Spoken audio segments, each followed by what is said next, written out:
Well, I think it's important that we realize the political reality in which we are celebrating this budget session. We are a year after the Brexit referendum. We are a few months, 4 months after the Article 50 notice is given, but we have very successful numbers to celebrate, and that can lead us into optimism and investment, but it must do so on the basis of prudence and caution, and that's why I've calibrated the budget in this way. Even the Leader of the Opposition has recognized it is a prudent budget, so I very much welcome the fact that generally people will see what is good in our economy, what is going well, and that's a very good news story to tell, but why it is that we cannot just engage in giveaways and we have to manage what we invest in. We have to invest in education, we have to invest in sport, we have to invest in things that will have a legacy, but we cannot just give money away. Well, all the economic indicators point upwards, but of course the opposition's criticism of you is the fact that a lot of the debt that should be in these books is hidden away in government-owned companies. This is utter nonsense. If it was hidden away, the Leader of the Opposition would not have found it. It's very clear that the book is today controlled in the same way as it was when the GSD were in government.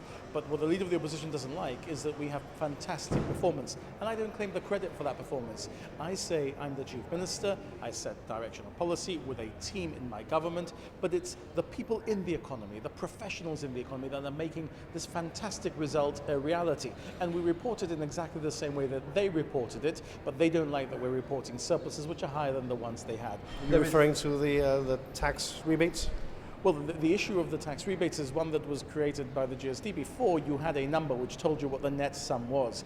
They introduced a cap at 5 million. I've raised that to 10 million. In fact, last year I spent 11.1 million, so I'm spending a lot of money paying people back. I think the right thing to do is for the government to be paid what it is due in taxes, in rents, in all arrears, and for the government to itself pay anything it owes to taxpayers. As we find out what we owe, we want to be able to pay that back more quickly. That's why we've more than doubled the amount that we pay back to taxpayers from the amounts that were paid by the GSD. But in the context of an economy that's going on all cylinders, it's defying those who are rubbing their hands with glee, saying this will be the end of Gibraltar, especially those of our neighbours and our competitors in the financial services and online gaming industry. We're demonstrating we are resilient, we have more financial services companies, we have more online gaming companies, jobs are up in those particular sectors as well.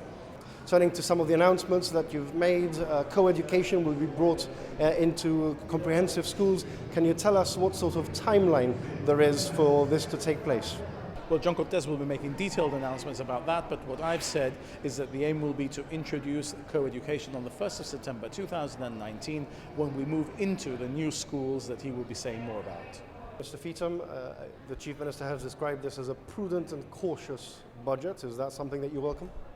I welcome the fact that the measures are cautious, that the measures are prudent, particularly now in the light of the results of the Brexit referendum. But it's not prudent to hide £772 million of debt in government-owned companies, which is not accounted for to Parliament and is not, in fact, debated in these annual estimates of revenue and expenditure. That is a massive, massive hole in the expenditure of the government. So it's not possible for me to say that the government has made a surplus, for example, because they're spending so much money through government-owned companies funded effectively by borrowing.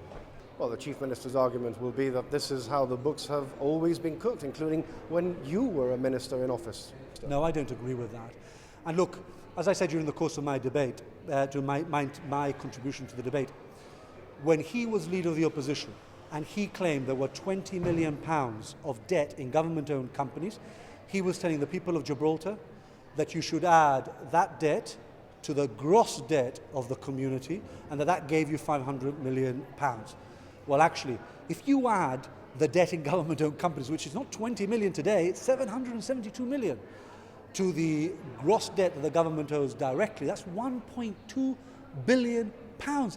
That's a phenomenal amount of debt. So what this government has done is, it has, even if I assume that they were right in principle, they have taken it to a completely and utterly new level altogether. So for the first time since you became Leader of the Opposition, you will be voting against the budget. Yes, because the government has made these annual debates into a farce. If we don't know how the government is spending 772 million that they've borrowed through government-owned companies, how can we talk about the economic or the public finance health of this community in such a vacuum? And therefore, in the absence of having proper information, in fact we don't have any information at all other than the gross figure of how the government is spending this money.